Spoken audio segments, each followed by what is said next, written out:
여러분 안녕하세요. 아카데미 모의고사 5해설 강의 바로 시작해 보도록 하겠습니다. 바로 문제 보도록 할게요. 음파의 전파 속도를 좌우하는 요소를 물어보고 있어요. 이 전파 속도를 좌우하는 가장 대표적인 인자는 매질에 따라서 달라지게 됩니다. 그래서 단단한 매질을 만나게 되면 속도가 좀 빨라지게 되고요. 기체와 같이 매질이 거의 없는 이런 성분을 만나게 되면 느린 속도로 진행이 돼요. 따라서 매질과 전파 속도 짝지어서 기억을 좀 해두시면 되겠습니다. 다음 문제 보도록 할게요. 초음파의 물리적 특성으로 옳은 것을 물어보고 있어요. 이런 기본적인 초음파의 개념에 대한 문제 출제가 될 수가 있겠는데요. 1번 보시면 기계적 횡파가 아니라 종파와 연관이 있고요. 산란, 반사, 굴절한다. 2번을 정답으로 볼 수 있겠네요. 3번 고체보다 기체가 아니라 기체보다는 고체에서 잘 전파가 되고요. 모든 매질의 전파 속도는 동일하지 않고 고체나 또는 기체에 따라서 각각 매질에 따라서 속도가 달라지게 됩니다. 5번 주파수가 높을수록 투과 심도가 깊어지는 것이 아니라 얕아지게 되죠. 그래서 고주파수를 사용하면은 유방이라든지 갑상선과 같은 표재성 장기를 검사하게 되고요. 저주파수를 사용하게 되면 음파가 깊은 곳까지 전달이 되기 때문에 투과 심도가 깊어지게 되고 복부 초음파와 같은 검사를 진행할 수 있게 됩니다. 그래서 고주파수와 저주파수 기본적인 차이점만 기억해 두시고요. 정답 2번 체크하고 넘어가 보도록 하겠습니다. 넘어가서 다음 문제 보도록 할게요. 성인 고환 초음파 검사에서 사용하는 탐촉자의 주파수의 조합을 물어보고 있어요. 검사하고자 하는 부위가 주어지게 되고 적합한 탐촉자를 선택하는 문제, 이러한 문제도 잘 출제가 될 수 있겠습니다. 고환 같은 경우는 이제 표재성 장기죠. 이런 걸 검사하기 위해서는 고주파수를 사용해야 되고요. 볼록형 탐촉자보다는 선형 탐촉자, 리니어 탐촉자를 사용해서 검사가 진행됩니다. 정답은 3번을 정답으로 보시면 되겠습니다. 이 밖에도 리니어 프로브의 고주파수 같은 경우는 갑상선 또는 유방 초음파에 사용할 수 있고요. 또는 근골격 초음파에서도 해당 주파수를 사용할 수 있겠습니다. 다음 문제 보도록 할게요. 초음파 장치에서 수신 전기 신호 진폭의 변화를 유도하는 개인 조정으로 변화가 되는 것을 물어보고 있어요. 간단하게 초음파 장치에서 개인을 조절했을 때 화면상 어떤 게 바뀌는지를 물어보고 있습니다. 개인 컨트롤 조절하게 되면 전체적인 화면의 밝기가 변하게 되고요. 이것과 관련된 보기는 2번에 있는 브라이트니스, 휘도를 정답으로 보시면 되겠습니다. 개인을 줄여주게 되면 전체적인 영상의 밝기가 어두워지게 되고요. 개인을 증가시키면 영상의 밝기가 증가하게 됩니다. 다음 문제 보겠습니다. 초음파 진단 장치에서 거리 분해능을 향상시키기 위한 방법으로 옳은 것을 물어보고 있어요. 거리 분해능은 XR 레졸루션이고요. 이것과 관련된 몇 가지 키워드만 잘 기억하시면 됩니다. XR 레졸루션을 구하는 공식은 2분의 SPL, 공간 펄스 길이인데요. XR 레졸루션 같은 경우는 이 값이 적으면 적을수록 미세하게 작은 부분들을 분간할 수 있다는 뜻이기 때문에 값이 적을수록 분해능이 좋다라고 보시면 되겠습니다. 결과적으로 이 값이 적어지기 위해서는 분자값, SPL 값도 같이 감소하면 좋겠죠. SPL은 파장과 동일한 개념으로 보시면 되겠는데요. SPL이 짧을수록 또는 파장이 짧을수록 XR 레졸루션은 점점 좋아지게 됩니다. 이 내용 바탕으로 연관되는 보기를 선택해 보자면 4번에 있는 공간 펄스 길이를 짧게 한다. 4번을 정답으로 보시면 돼요. 다음으로 5번 내용 보시면 탐촉자의 가벼운 댐핑을 사용한다 되어져 있는데 댐핑 같은 경우는 탐촉자 뒤쪽에 위치하고 있는 흡읍층입니다. 흡읍층을 가벼운 댐핑으로 사용하게 되면 음파가 흡수되는 양이 적어지게 되겠죠. 흡수되는 음파량이 적어지게 되면 그만큼 멀리 나아가게 되고요. 음파가 멀리 나아간다는 것은 SPL과 파장이 길어진다는 것과 같은 개념이에요. 따라서 거리 분해능을 향상시키기 위해서는 댐핑을 최대한 두껍게 해서 파장과 SPL을 짧게 만들어주는 것이 중요합니다. 그래서 5번은 틀린 보기고요. 4번과 5번이 어떠한 차이점이 있는지 이 개념만 잘 봐두시면 되겠습니다. 다음 문제 보도록 할게요. 스펙트럴 초음파 검사에서 반접 현상이 발생하는 원인으로 옳은 것을 물어보고 있습니다. 여기에 대해서는 이제 우린 모의고사 4회 해설 강의에서 이 도플러 에일리어싱에 대해서 자세하게 설명을 드리고 있거든요. 추가적인 설명이 필요하신 분들께서는 해당 모의고사 해설 참고하시면 되겠습니다. 정답은 1번 선택하시면 되겠고요. 혈류의 속도가 빠르게 진행이 되면 그만큼 반접 현상이 높게 나타날 수 있게 돼요. 도플러 공식을 보게 되면 EFV 코사인 세타고요. 아래쪽엔 전파 속도입니다. 이렇게 해서 도플러 변이값을 구하게 되는데 이 값이 높게 나오면 나올수록 그만큼 에일리어싱 값도 증가하게 돼요. 결과적으로 반접 현상을 줄이기 위해서는 여기 있는 값을 줄여주는 게 포인트고요. 변이 값을 줄이기 위해서는 여기 있는 분자 값 또한 적게 나오는 것도 가장 중요한 포인트라고 볼 수 있겠습니다. v 값이 혈류의 속도 값인데요. 여기 있는 속도 값이 증가하게 되면 여기에 따른 결과인 도플러 변이 값도 같이 상승하기 때문에 반접 현상이 발생할 수가 있게 되겠죠. 따라서 1번 빠른 혈류가 문제에서 물어보는 것과 연관된 내용이라고 보시면 되겠습니다. 2번 낮은 주파수를 사용하게 되면 이 값이 주파수거든요. 주파수가 적어지게 되면 변이값이 줄어들게 되고 에일리어싱도 발생하지 않게 되겠죠.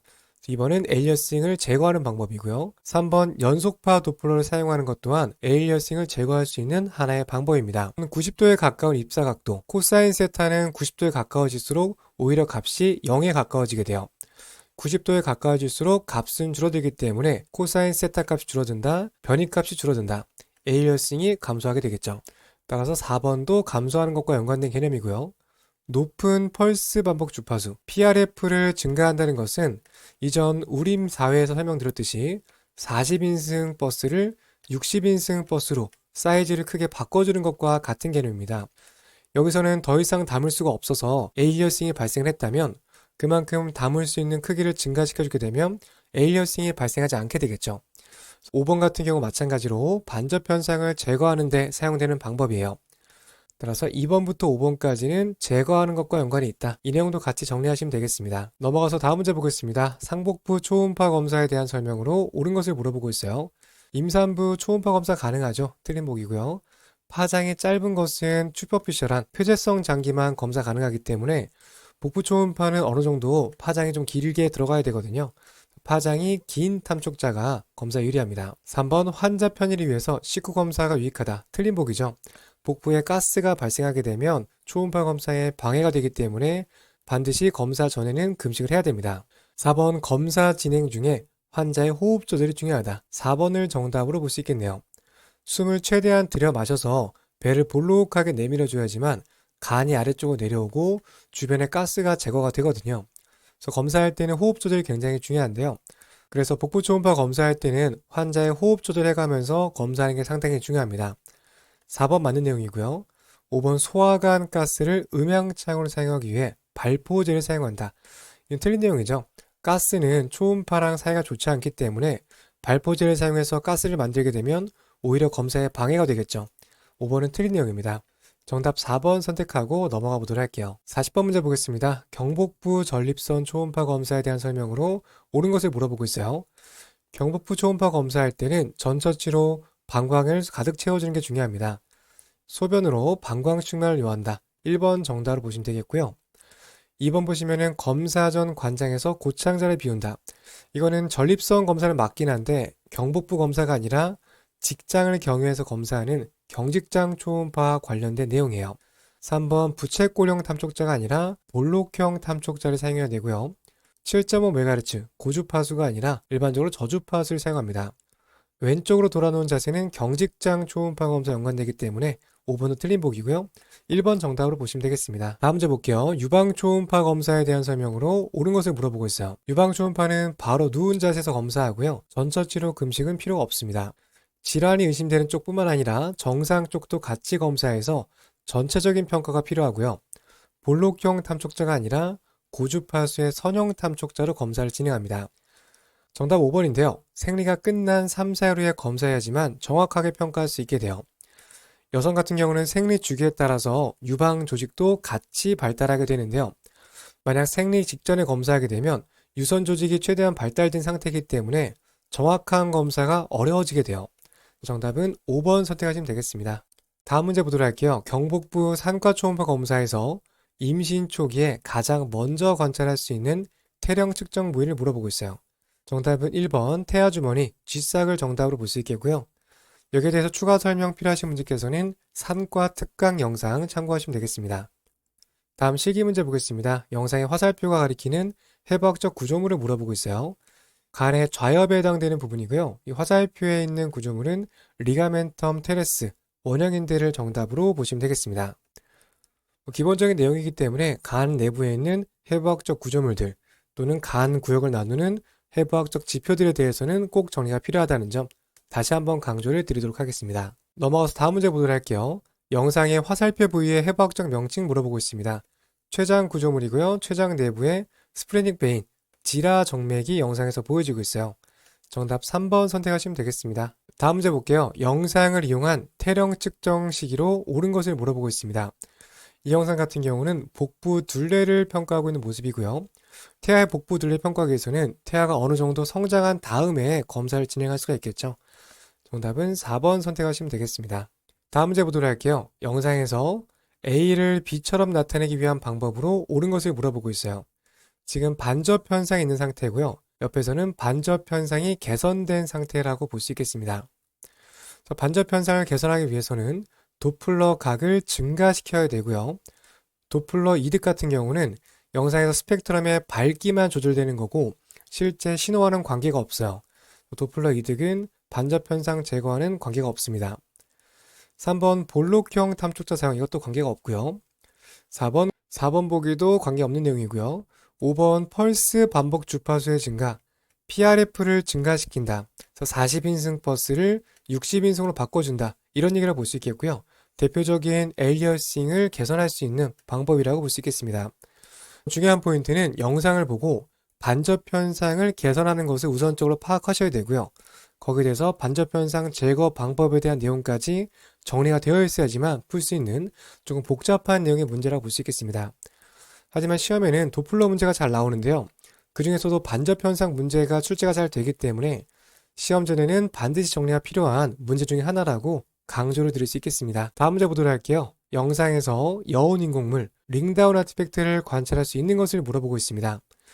보통 링다운 아티팩트는 가스라든지 공기에 의해서 발생되는 허상이고요. 대표적으로는 장 내에 있는 가스에 의해서 발생되는 편입니다.